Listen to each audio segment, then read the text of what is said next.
Chapter 8. Huling nagpaalam si Kay kay Lolo Alphonse. Niyakap siya nito na para bang kabilang siya sa pamilya. Mahaba pa po ang listahan kung pupuntahan. Pagsisinungaling niya. Ang totoo, babalik na siya ng Maynila ngayon din mismo kapag pinalad siyang maging chance passenger. Siguro bukas, lilipad siya ng Davao, ng Cebu, ng Palawan. Hindi niya sigurado kung saan. Or maybe, she would go Greece or Pluto perhaps. Miserableng buhay, she thought. Hanggang kailan ba siya tatakas? Kung harapin na kaya niya ang lahat? No, hindi pa ngayon. Hindi pa sapat ang tibay ng dibdib niya at hindi pa siya nakakabawi sa pagkawala ng kanyang lolo Felipe. Ipahahatid kita sa hotel na tinutuluyan mo, hiha. Anang matanda at tinitigan siya. Walang ipinagkaiba ang titig nito sa lolo Felipe niya. Pigil na pigil niyang mapaluha sa harapan nito. Kung hindi lamang gabi na ay tatanggihan niya sana ang alok. Wala na rin daw siyang ibang maaring sakyan dahil ang huling biyahe ng jeep sa lugar ay hanggang alas 7 lamang. Thank you, Lolo. I had a great time.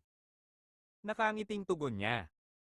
Ipinagpapasalamat niyang hindi na ito nagtanong ng anuman tungkol kay Rance. Si Rance na sumama sa isa sa tatlong babaeng dumating kanina. Hindi na sila nag-usap pa matapos silang maghiwalay kanina sa sala ng mansion. At ngayon, halos 3 oras na ang lumipas ay hindi pa rin ito bumabalik. Gustuhin man niyang magpaalam ay hindi na niya magagawa pa. Mabuti na rin siguro iyon. Baka mahirapan pa siyang umalis kapag nakita niya ito. Pagod na siyang umiiyak. Tayo na ho, ma'am. Anang driver na maghahatid sa kanya matapos nitong ayusin sa sasakyan ang mga gamit niya. Tumango siya, bago humakbang patungo sa naghihintay na kotse ay nilinggan niya ang mansion. Nasa balkonahe si Lolo Alphonse, nakatanaw sa kanya. Ganoon din sina Fatima at Ian na nasa veranda naman. Ang ilan pang mga kamag-anak ni Rance na napansin niyang nakatanaw rin ay nginitian na lamang niya. Kumaway siya ng pagpapaalam kina Ian at Fatima, ganoon din kay Lolo Alphonse. 2 hakbang pa lamang ang nagagawa niya nang may pumasok na kotse sa bakuran. Kumabog ang dibdib niya nang makilala ang kotse ni Rance. At nang bumaba ito at magtama ang kanilang mga paningin, hindi niya napigilan ang pamamasan ng mga mata. Fate was making things rager for her. Life is never fair, Kay. Yeah. Mapait niyang osal sa sarili. Life is never fair. Sinikap niyang kalmeyan ang sarili. Nagsimula siyang humakbang. Ganoon din ang lalaki. Huminto sila sa harap ng isa't isa sa gitna ng harden. Tiniyak niyang may sapat silang distansya. Natatakot siyang ipagkanulo ng tunay niyang damdamin. I'm leaving. Halos bulong na lamang na osal niya. Napako sa Bermuda grass ang tingin. I can see that. Walang buhay nitong tugon.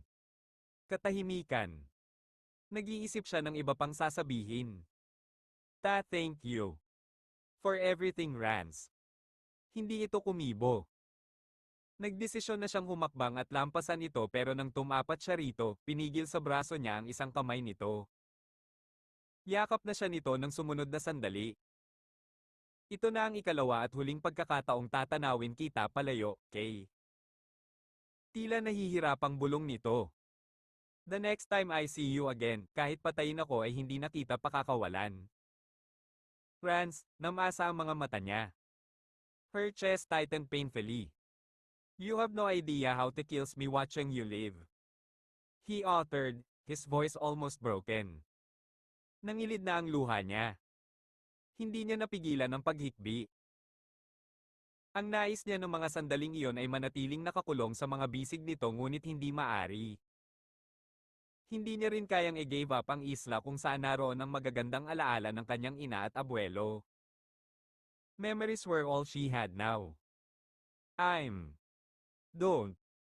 Agap nito. Stop saying you're sorry. Muli siyang napahikbi. Don't I deserve a single explanation, Kay?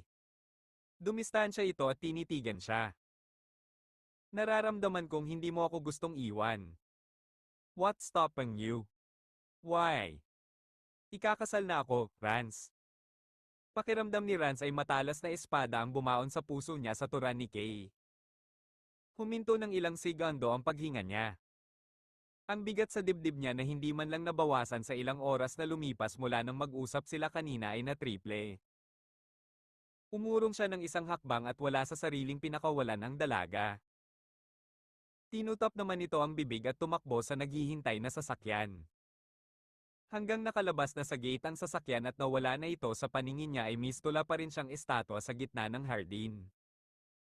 Hindi totoo ang narinig niya. Hindi. Hindi pa ikakasal ang babaeng kahulugan ng buhay niya ngayon. Naghahanap siya ng makakapitan. Nang wala siyang maapuhap ay kinuyam na lamang niya ang mga kamay.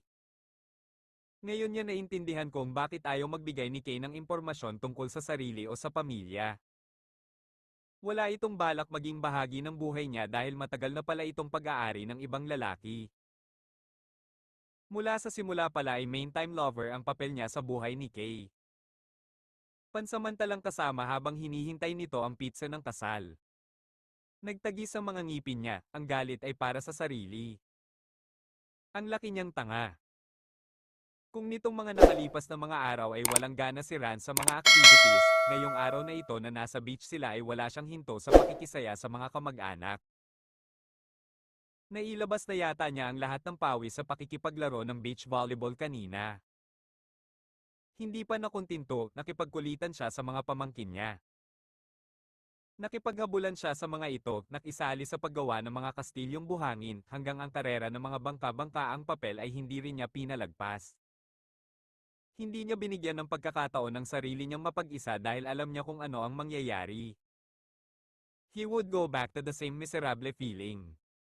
Tama ang isang gabi ng pagpapahirap sa sarili. Tama na ang isang oras sa tumutulong shower habang ang tubig at luha ay naghahalo sa mukha niya. Tama na ang kahibangan niya sa pesteng pag-ibig na ito na sakit lamang sa damdamin ang dala. Tama lang pala na hindi kasali ang emosyon sa mga affairs niya. Dahil ito lamang ang kahahantungan ng lahat. Too much pain. Rance, iho. Nilinggan niya ang tumawag si Lolo Alphonse. Ang mga kids. O season ito at umupo sa tabi niya. Susunod din ako, uminom lang ako ng tubig, Lo. Bukas, aalis na naman ang lahat. Babalik ka na rin ng Maynila nang hindi pa tayo nagkakausap ng sarilinan. This is it. Aniya sa sarili niya. May dapat ba tayong pag-usapan, Lo? Kunwari ay wala siyang alam. Hindi niya ipapahamak sa abuelo si Ian. Tahimik itong tumango. Ang kutob ko ay wala kang seryosong relasyon, Rance, dahil ni minsan wala kang babaeng isinama rito. Pero gusto kong sayo pa rin manggagaling. Don't you have a girlfriend, iho? Don't have old man. I'm single and handsome. Dinaan na lamang niya sa biro ang lahat. Alam na niya kung saan patungo ang usapang ito. Kung noon ay tutol siya sa ideya, hindi na ngayon. Wala namang saysay ang buhay niya kaya para saan pa ang pagtutol? May pag-ibig ba siyang ipaglalaban? Hayon ng babaeng nagkaroon ng puwang sa puso niya. Ikakasal na sa iba. Gusto niyang uminom hanggang lumubog ang araw. Ikaw na lang ang binata sa pamilya, Rance. Do you know someone who can be my bride? Pinagaan niya ang tono para hindi mahalata ng matanda na alam na niya ang balak nito. This thing is serious, Rance. So am I. Gusto kong mag-asawa ka na. At itong babaeng. Ipakilala mo ako sa kanya, Lo. Ipakilala mo ako sa babaeng gusto ninyong pakasalan ko. At malungkot siyang tumano sa walang hanggang karagatan. Punong-puno ng sakit at pait ang puso niya. I'll marry her. Anytime. Saka siya nagpaalam na mag-swimming na. Hindi na niya nakita pa ang pagsilay ng makahulugang ngiti sa labi ni Lolo Alphonse. Mahigpit na yumapos si KK Warren nang pagbuksan siya nito ng pinto. Isang oras pa lamang siyang nakabalik ng Maynila at hindi niya nais umuwi sa mansion ni Don Felipe. Tumuloy siya sa bahay ng kaibigan. What happened? Hindi ba dapat nasa Albay ka? Isang linggo pa lang. Hindi na nito natapos ang sasabihin dahil humihikbi na siya sa dibdib nito. Naman, Kay, hindi ko na alam ang gagawin ko sa'yo. Wala na yatang oras na hindi ka umiiyak. At nagbiyahe ka ng gabi para lang iyakan ako? Hindi niya ito pinansin. Pupunta ako ng Greece, Warren. Deklara niya kahit hindi siya sigurado kung iyon nga ang gusto niyang gawin. When? Siguruhin mo lang na babalik ka bago matapos ang taning mo. Hindi mawawala sa akin ang isla. Matigas niyang sabi sa pagitan ng paghikbi. Maya-maya ay dumistansya na siya sa kaibigan. Tinuyo ang luha. Hinela siya nito paupo sa sofa sa sala. Magpapakasal ka na? Tiyak ang pagtango niya. Kung nakapagdesisyon ka na pala, bakit hindi mo paharapin ang lahat ng ito? Meet the man. Oh, by the way, tulad ng bilin mo, ipinadala sa akin ni Attorney Santillan ang report tungkol sa soon-to-be groom mo. Hindi ka naman siguro magagalit kung binuksan ko ang sealed envelope. Concerned lang ako sa'yo, gusto kong makilala ang lalaki at alamin kung safe ka sakaling maging asawa ka niya. Hindi interesadong nagkibit-balikat lamang siya. Wala siya sa condo unit niya ngayon, out of town raw, ayon sa source ko. He's good man, Kay. No criminal record. Thanks God, hindi sadista. He's engaged in clean living. Meaning drug-free, hindi alcoholic at higit sa lahat walang girlfriend. Litanya nito. Napalingon siya sa kaibigan. Walang girlfriend? Ugly siya? Natatawang ginulo nito ang buhok niya. Fortunately, no. Women go after him. Papalit-palit siya ng babae. A womanizer. Hindi siya pinansin ni Warren. Nagpatuloy ito sa litanya. Nasa linya ng computers at perfume manufacturing ang negosyo ng pamilya niya. He's an IT specialist and also holds a degree in business. Presidente siya ng kumpanya nila. Great, binasa mo ng buo ang report? Alam kong hindi ka interesado kaya ako na ang gumawa para sa'yo. Sandali lang. Kukunin ko ang envelope. You can check the pictures. Bukas na lang, sabi mo, handsome diba? Ani ang pagod sa biyahe. Napahikab siya. Yes, very handsome. Ipinikit na ni Kay ang mga mata. Kahit pag-rikgad ang lalaking yan, hindi pa rin magbabago noon ang katotohanang hindi ko siya mahal, Warren. May ibig sabihin ba ang bitter tone na yan? I love somebody. Hey! Nararamdaman niyang tinapak nito ang pisngi niya pero iginupo na siya ng antok. Nang magising siya ay mag-uumaga na, nasa kama na siya ni Warren at ang kaibigan niya ay abala sa harap ng laptop nito. Gising ka na pala. Pansin nito at ngumiti. Tara sa kusina, tikman mo ang bagong discovery ko. New recipe ang tinutukoy nito, madalas nitong gawin yon. Mataas ang tingin nito sa taste niya kahit nung nasa culinary school pa sila sa Europe.